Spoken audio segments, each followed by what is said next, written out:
In the quiet city of Lafayette, Indiana, a place not often associated with national controversy, Natalie Rose Jones suddenly found herself at the center of a federal investigation. But this wasn't about a physical act of violence, it was about the power of words online. Jones became the focus of authorities after she posted a series of disturbing and threatening messages on social media, all aimed directly at President Donald Trump. Her online messages, fueled by intense anger and frustration, were laced with explicit threats and violent language. These posts didn't go unnoticed for long. Federal agents who constantly monitor digital spaces for potential threats quickly flagged her activity as a cause for concern. On both Instagram and Facebook, Jones's post became increasingly aggressive.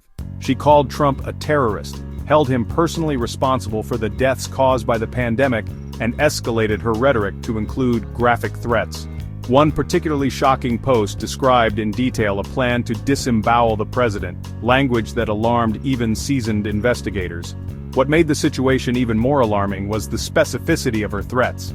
In one post, Jones named an exact date, time, and location, August 16th at the White House, suggesting she might be planning to turn her words into action. This level of detail transformed her online threats from mere angry outbursts into a credible and immediate security risk. Authorities could no longer treat her posts as empty rhetoric. Law enforcement agencies, now on high alert, understood they could not afford to ignore the possibility that Jones might actually attempt to carry out her threats. The safety of the president and the security of the White House were potentially at stake. The investigation into Natalie Rose Jones's online activity became urgent, intense, and very real, demonstrating just how seriously authorities take threats made in the digital age. The Secret Service immediately launched an investigation, tracing the post to Jones in Indiana. Agents documented her threats, noting the explicit violence and the planned date at the White House. They interviewed Jones, who doubled down, calling Trump a terrorist and admitting she would kill him if given the chance. She even claimed to have a bladed weapon ready. This admission elevated the threat from online rhetoric to a credible imminent danger. The Secret Service now had enough to escalate the case and take action.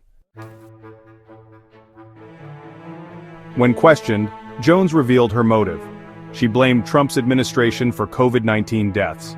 She felt a deep sense of injustice, and believed that her actions were a form of retribution for what she perceived as gross negligence, and saw her threats as justice. She was convinced that her threats would bring attention to the issues she was passionate about, and she hoped to spark a larger movement. She had traveled to Washington, D.C., attending a protest near the White House, on the exact date she'd posted about. Her presence there was not a coincidence. It was a calculated move to show her commitment to her cause.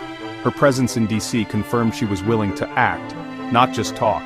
She mingled with other protesters, blending in while keeping a close eye on the security measures around her. In a second interview, Jones admitted to making the threats and owning the social media accounts.